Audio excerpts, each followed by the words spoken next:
Hi and welcome to Another Gamers. The game today I'm going to be taking a look at is Caves of Qud. Okay, let's get started then. Okay, Caves of Qud is a roguelike RPG, kind of set in a post-apocalyptic future. It's a great little game, and you can see the heavy visual references and its inspiration from Dwarf Fortress. You can see its old roguelike heritage. There's also dozens of little interesting aspects. You've got mutated people, you've got human races. I've already got a pre-designed character, which I've kind of been playing for a little while to get used to.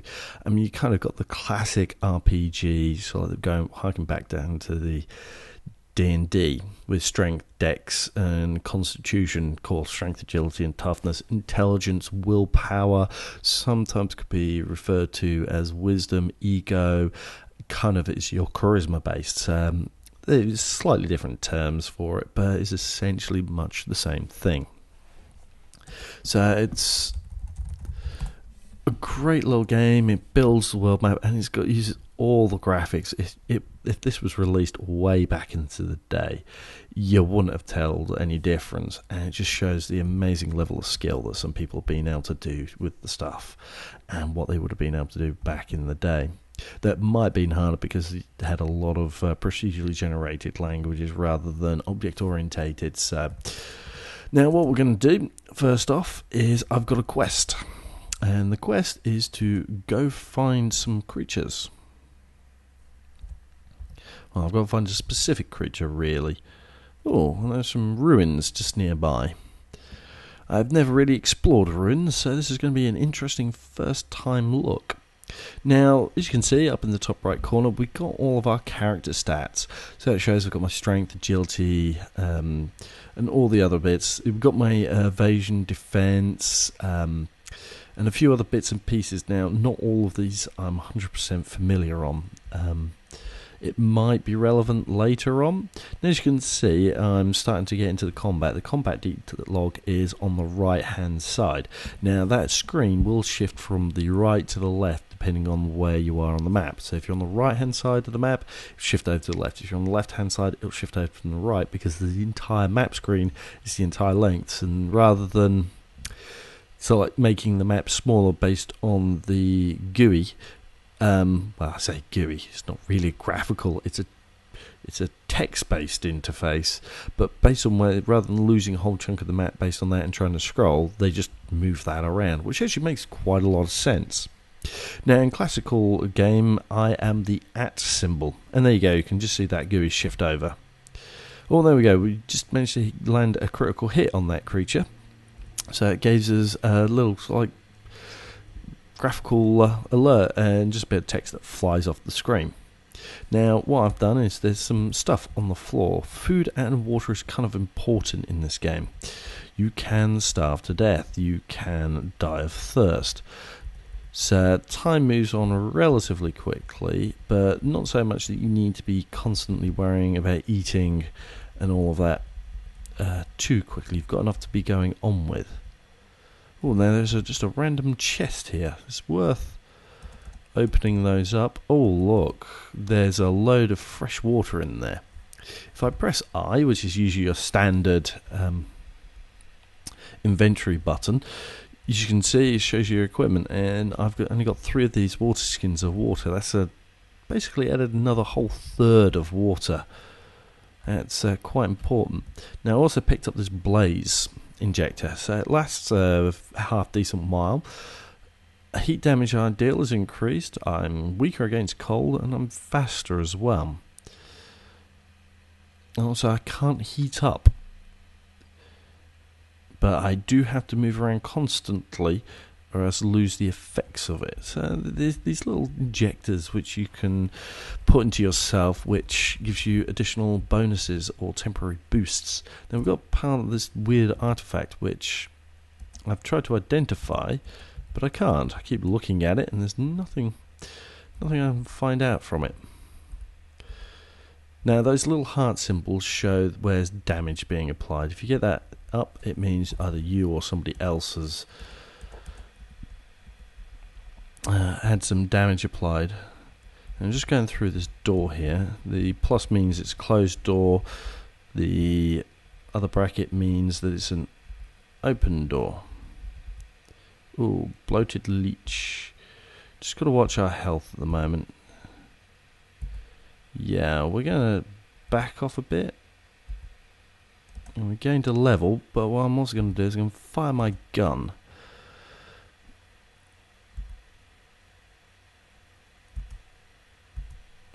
Oh dear, right, I'm going to check my inventory. I'm going to use this salve.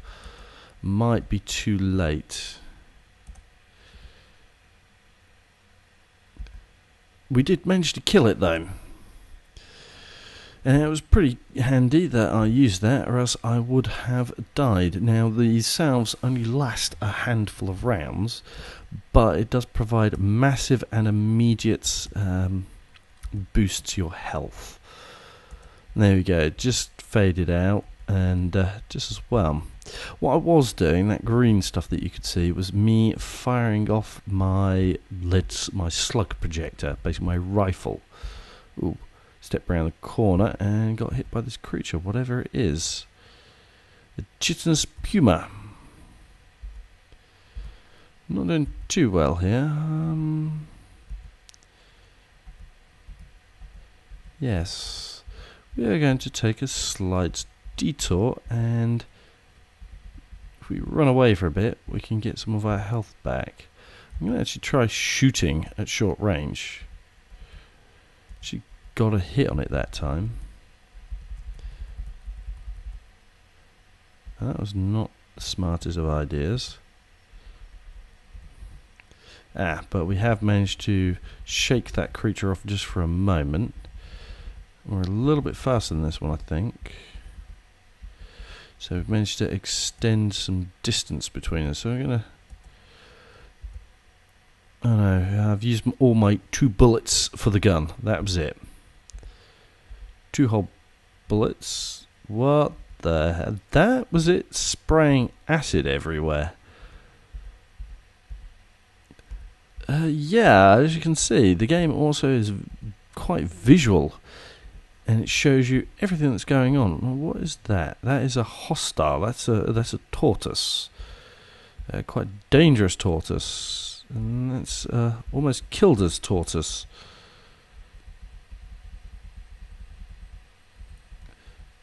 No, we want to kind of run away, and we got killed by an irritable tortoise. That was it. We ended up with minus 71 points. Yeah. Let's try a new game, and we're going to play exactly the same character. Maybe I should have spent some of those points. Might be able to get something, maybe bypass that armor a bit. As you can see, it's not a particularly forgiving world, this. So what we're going to do is we're going to converse again with the farmer, go grab that quest, and we're going to go out. This time there's no ruins to actually explore, so we just managed to get to our location.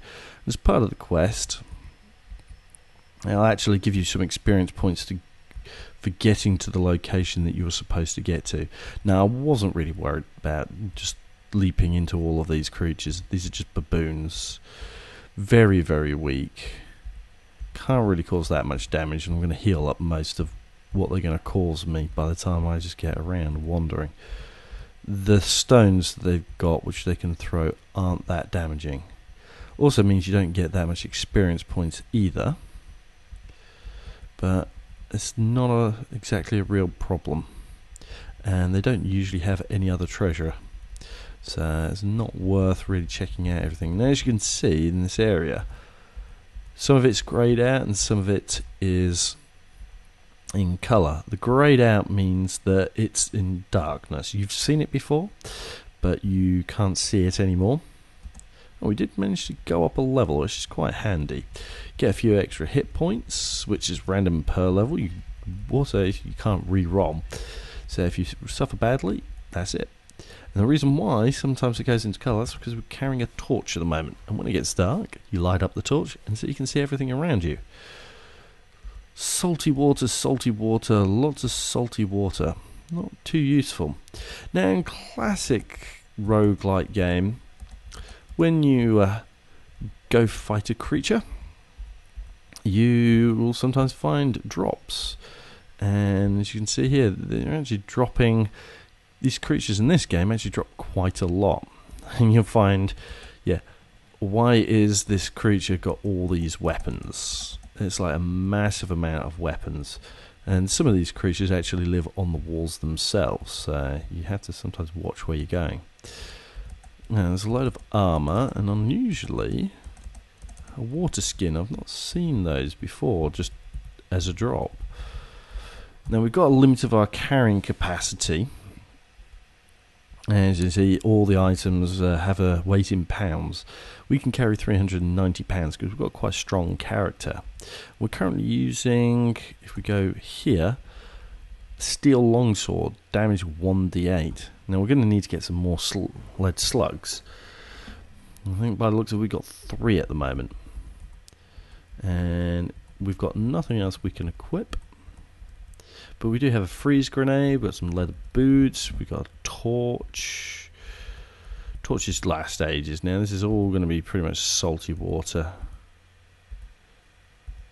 Probably need to get the heck out of here. We're just going to get a little bit of distance. Just wait over here, so if we can have to get out, we can get out immediately. Now that was a bear. Pretty nasty stuff. Slowly getting some hit points back. Probably going to explore somewhere else for the time being.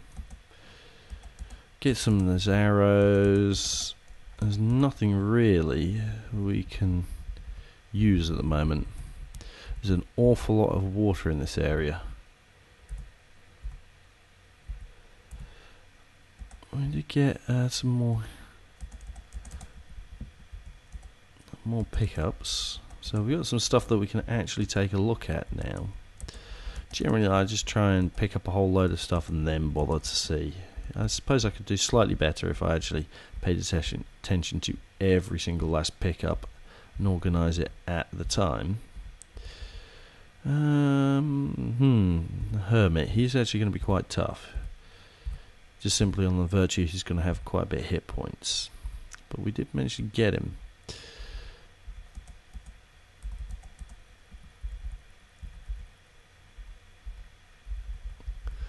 There's not much else in the vicinity. There's just lots and lots of salty water everywhere. That was a bat. Once we've brackish salty water. What a surprise. Yes, bear corpse. Black robes. This is interesting. You can find some items that do special effects. For instance, if you have a chem battery in it or a solar battery in it, an electrified item will do additional electrical damage.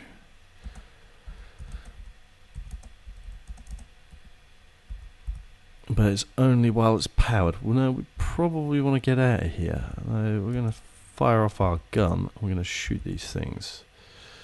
Oh, I did miss.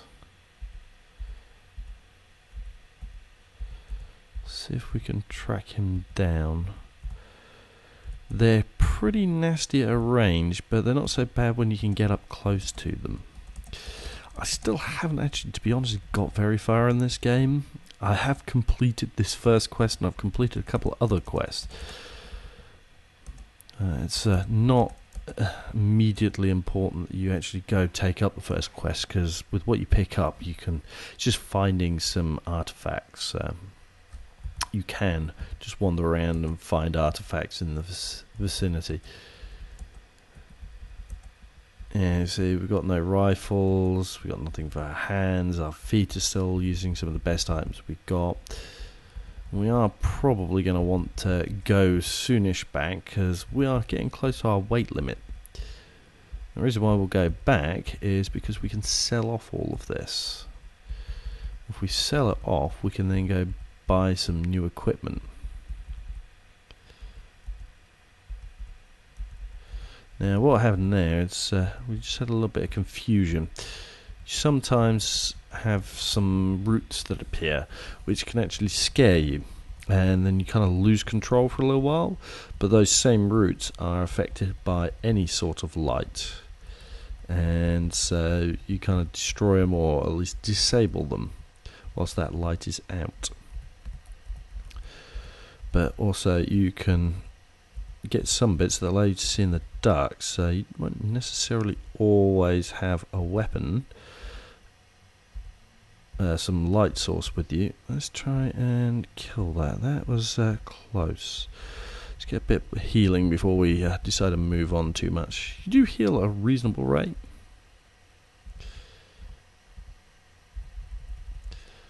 Our XP is going up. Should really see also about leveling up ourselves at some point. Well, you automatically get all the bonuses from the level, but I mean expending some of the attribute points. For instance, if I press P, we've got some skill points that we've got. I can swipe. When attacking with long blades, with blades striking all adjacent enemies.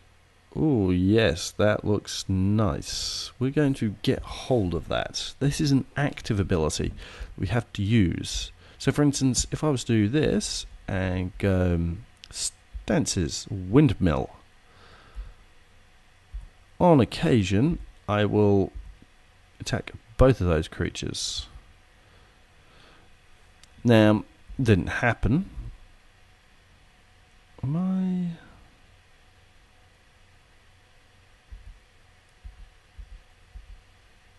okay.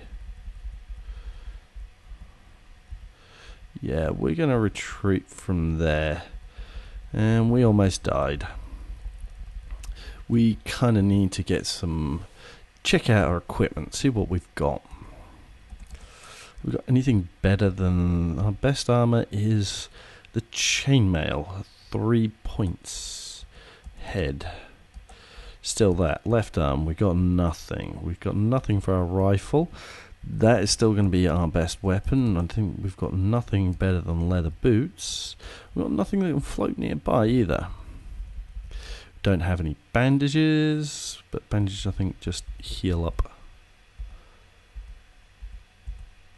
bleeding effects. And now we've also... no, we don't want to eat the corpse. That is food, that is another weapon, and the wooden buckler is kind of going to be useful. Well, you can equip that on your arm, and it doesn't interfere with anything you're carrying, as a true buckler should. And it's not a full-blown shield, it's just a small circle of wood that is there to interfere with attacks, which you can position. Shield is more controlled. Now we are going to find our way automatically back to the exit, and then we're going to get out of here. We're going to go into the main map and head back to the town, because we kind of need to flog off some of this stuff. Now there are 2 merchants. The first merchant, because this map is always the same, is over here. When you're over there, press T to trade or tab to go to his trading screen, and we're just going to flog off all this stuff, because quite frankly we don't need it. We've got everything, got a few cubes, we don't need any of these weapons. So the steel short sword's quite good, but it's not actually, we want 1 less of those. Steel shield we're not actually going to use. I suppose keep hold of it for the moment. Sphinx salt injector and copper nugget. That looks like most of what we need. Also gets our weight massively down.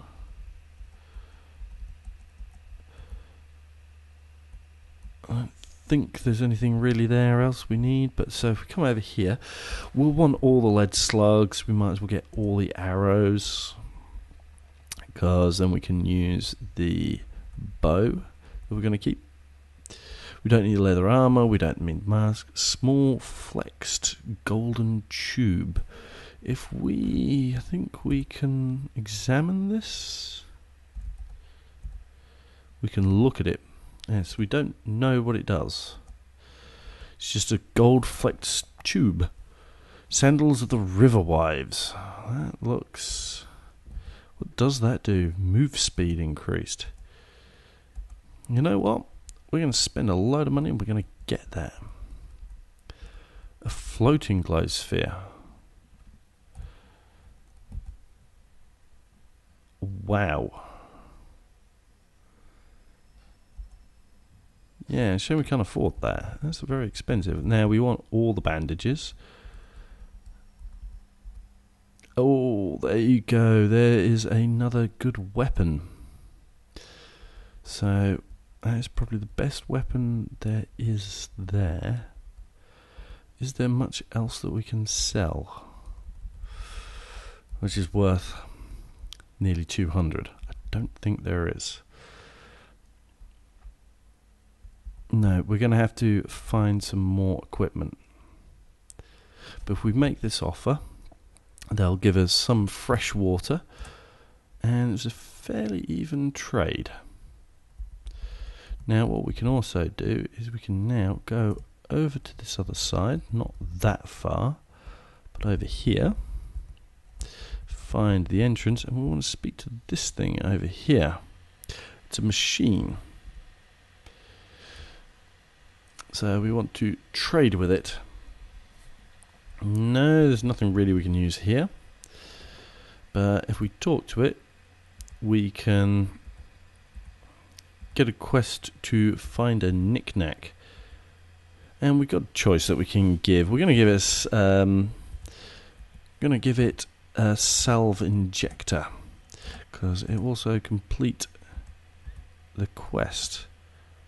And then we can carry on conversing to it. And we're going to give it another salve injector, because it will take us on to the next part of the quest, which is to find a wire. Now we haven't got any wire.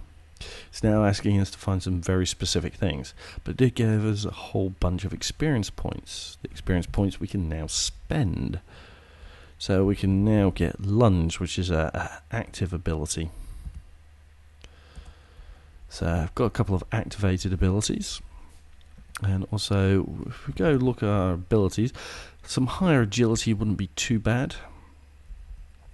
So 19 agility would take up some of those.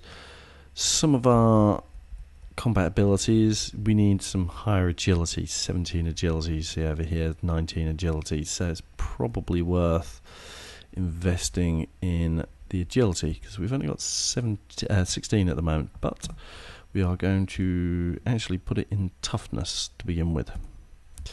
It'll just increase our toughness to +2. Should hopefully net us some more hit points on a per level basis. I don't think it backfills them though, so I probably should have done it a little bit sooner. And we're going to head back, and we're just going to keep going back down into that cave.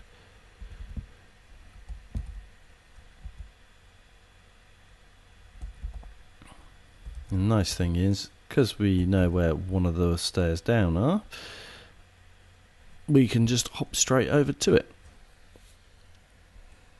And then we've got a whole new area to check out. I really don't like those things. They can be pretty nasty. So of course, if I don't like them, what does it do? It chucks loads of them at me.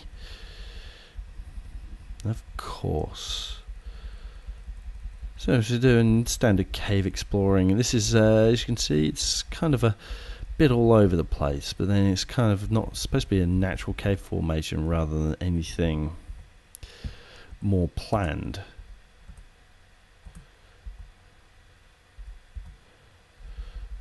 As you can see, we managed to splat that quite good. That was a tough one. Brackish water, that's again salty, but I don't think that might be a little bit more salty than salty water. I don't know, I'd actually have to check it. Lots of these wall creatures all over the place. Again, brackish water, nothing really suitable. Our health is pretty low at this point. Now what we're actually going to do is, because we've got no weapon we can use, we're going to swap over to the bow, and then we're going to reload the bow. I'm going to shoot the bow instead. Yeah, that's not good on the hit points. We're going to make our way over to the exit here. The bear doesn't penetrate your armor with his claw. Yeah, we are fighting a bear.